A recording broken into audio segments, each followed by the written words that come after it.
Do you ever wonder why music's perceived as being generally just, well, better in the past? Popular music of any era has always been slated by the mainstream media.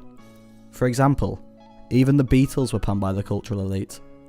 On the Ed Sullivan Show in the 60s, they were described as an assault on society. Aging right back to the 1930s, back then conductor Frank Gambros stated, "Jazz is to real music what the caricature is to portrait." You'd be hard-pressed to find anyone that shares these opinions now, but it begs the question, is this music now viewed in a more positive light without reason? Or is there more to it? Your taste in music as an adult is not governed by objective qualities in the music itself, rather than is heavily determined by your biographic information, who you are, where you were born, and most interestingly, when in your life you first heard the music you now like.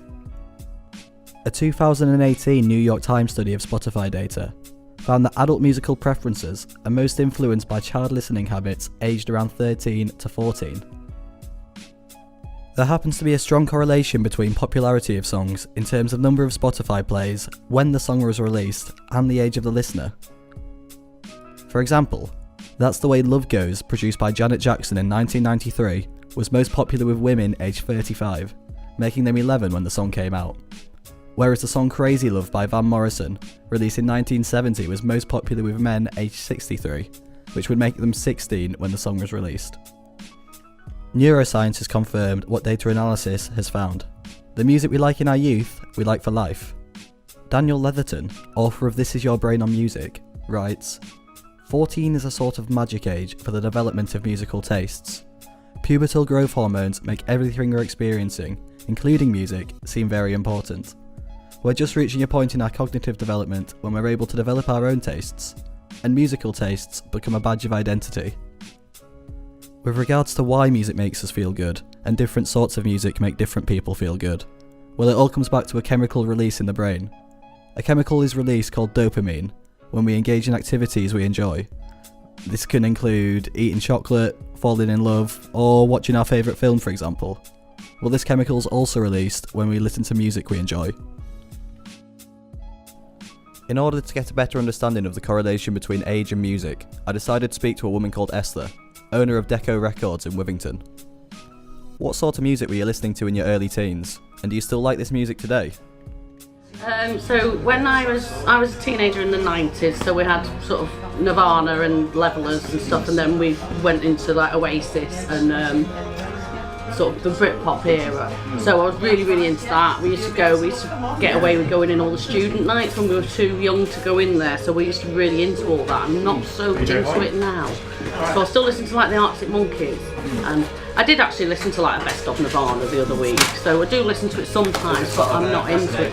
Yeah, so I always forget how many times I'd listened to all that stuff. So it's like I found an Elastica CD in the shop and listened to that one day, and I was like, oh no, I do know all these songs, because I did used to listen to the albums. Have you found there's a correlation between the age of customers and the era of the music they purchase? With some of them, so you'll get really old blokes that will buy Frank Sinatra and the original Cliff Richard records from the 60s and that. So then like Roberto was in before, he buys a lot of stuff from the late 70s and early 80s. So there's some people, but you'll find a lot of the younger customers will buy stuff from across the board.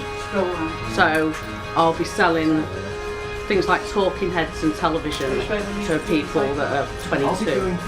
So you find that the older customers mainly stick to their era. The younger customers will explore stuff from the 60s and 70s onwards, and post-punk I think they're more learning about the music that's influenced things in the past, so they seem to have a broader range.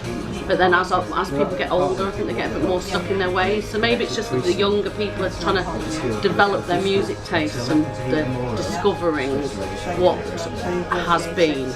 And then once people get older, they go, no, I like this. And that's what they stick to. After speaking to Esther, it was clear that the music from her youth still resonates with her today. I also interestingly found out that older listeners of music are much more inclined to stick to their generation of songs, whereas younger audiences tend to explore generations more. I mean, obviously there's other factors that come into play, but we'll get to them another day. In the meantime, whatever you're listening to, just make sure you're playing it loud. Adios.